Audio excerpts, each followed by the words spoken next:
Hello, Musha. Hi, Dr. Lauren Kosinski. Yes, I'm wearing the same outfit because I'm doing 2 videos in one day. So I'm still going to say that this is day number 21 of 33 of my YouTube video challenge. Welcome back. So here I am immersed in trying to figure out how to do fundraising for a healthcare innovative project in software, in something that I don't know about, but I do know about the work environment and what it is that I'm trying to affect. And a lot of the people who know software stuff don't have that. So somewhere in here, there's a meeting that can take place. I'm working on this with this former patient of mine who does know something about it. I met with so many people during that time to try to figure out the best way to put together a team and financial support.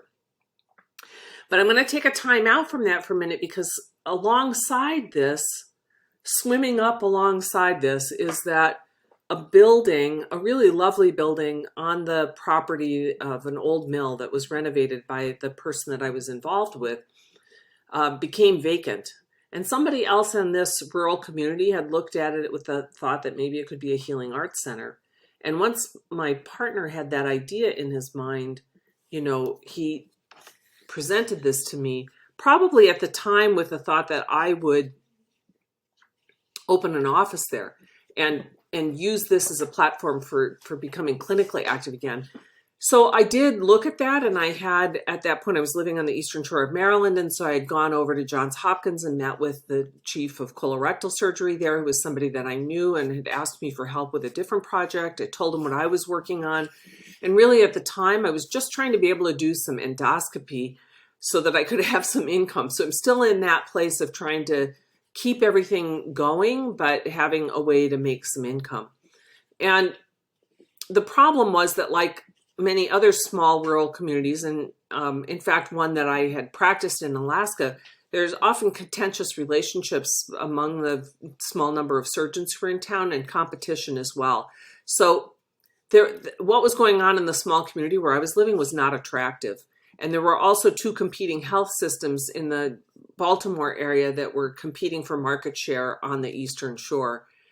And some of that meant buying things out and sort of closing them down. That was sort of what was happening with the hospital in town.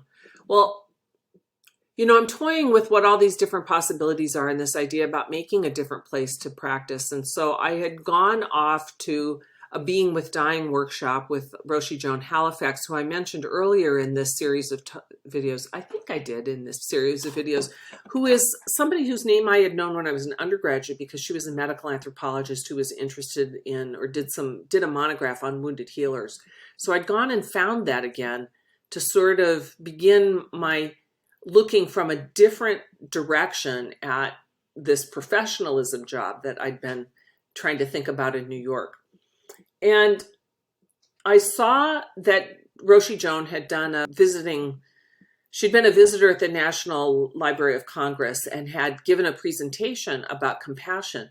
And it's really a quite fantastic presentation. It's not, she's written a book since then, a book called Edge States, which I think explains a lot more about her theory of where this tipping point is for altruistic impulses, inclinations that we have, and when they get dysregulated in a way that makes problems for us. And so she was the first person who I'd heard talk about the constituents of compassion in a way that made sense to me. I mean, this is out of a Buddhist background, of course, that she's talking, and I'd heard some of those things. But the applicability of it, the accessibility of it was really different from anything that I'd heard. And also that she was looking at, let's call it dysregulated behavior for the moment, instead of disruptive. Or distressed is also okay, distressed behavior, distressed physicians and other healthcare workers. But that, that expression could be on a continuum of behaviors that we see as desirable, not as something that's completely separate or a total breakdown of the other things, but kind of like fallout from the same thing, but with lacking a deep enough understanding about what the right proportions of things are and how to maintain them. When I was at Upaya in 2016, sitting at lunch, we were in a silent retreat for the first few days that we were there, which was also very interesting because It created space to show up without our usual language or story about ourselves. We could just be together with some very interesting, heavy topic with time to process and not have to be talking our talk. It was quite profound, actually.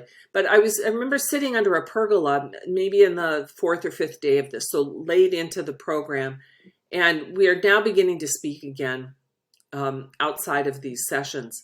And when I was sitting at this table, I remember thinking, this is what the doctor's dining room should feel like. That there are people who are connected, who feel like we're working for a common purpose and that we work together. Well, this community that I was in, besides the availability of this building that might be an interesting healing arts center and sort of coalesce some of the other ideas that I was working on or be a test case or a model, the hospital also was sort of slowly being retired. And in fact, there were 2 floors of hospital rooms, patient rooms, and the second floor had been taken over entirely by administrative offices. So you can go figure that proportion out yourself, but that's bizarre. And so I started to have some ideas about ways that we might be able to repurpose that hospital, even if it were on a contractual basis for periods of time in the year. Could we do something that created a kind of an experience that got me some operative experience, that allowed us to provide some services that were free? So you can see that in tandem with this software development, I'm playing with things about how to make all of this work in a real life that incorporates clinical activity for me in a way that I can deal with. And the Seed House project, the name of this building was the Seed House because it was the seed barn where the seeds were kept to grow the grain that ended up being processed in the mill, which didn't really exist anymore, even though the building did. But I started to try to put that project together at the same time because I really wasn't sure what thing was going to catch or where I was going to be able to get some traction. And maybe also, I thought that there was enough intersection between them that they could fit together. So, but in a certain way, even though I felt really stuck and lost, what I had was almost an avalanche of ideas that were summing up and amplifying one another in a way. And the real problem was how to choose, not like what to do, but how to choose what was going to have the most impact, what did I seem most likely to be able to affect. And again, there was a lot of stuff that was pretty dismantled in my personal life that didn't stop my creativity, but it certainly affected some of the choices that I was making and how I felt about myself. I will say that. So maybe we're going to have to talk about that in this series too. I have to think about how I want to do that. But I suppose that for a lot of people, getting off of the beaten track does create stresses in people's personal lives. And we tend to think of that as kind of more intentional fallout than like the accidental fallout of just what happens if you're doing something that you're not happy with and where you're over demanded and where your main strategy for coping with what you don't like is to dissociate from it, because we take that home too. So it's a little bit easier maybe to sort of live with that, kind of it was expected, it's what everybody's doing, versus saying, oh, I think I'm going to try this, and then upsetting the apple cart in a way that derails things. So that's not exactly the pattern for the relationship that I was in, but it is something that comes up a lot for people who are thinking about change. And so I guess I'm going to need to say something about it. I'll have to think about that. I'll see you in the next video.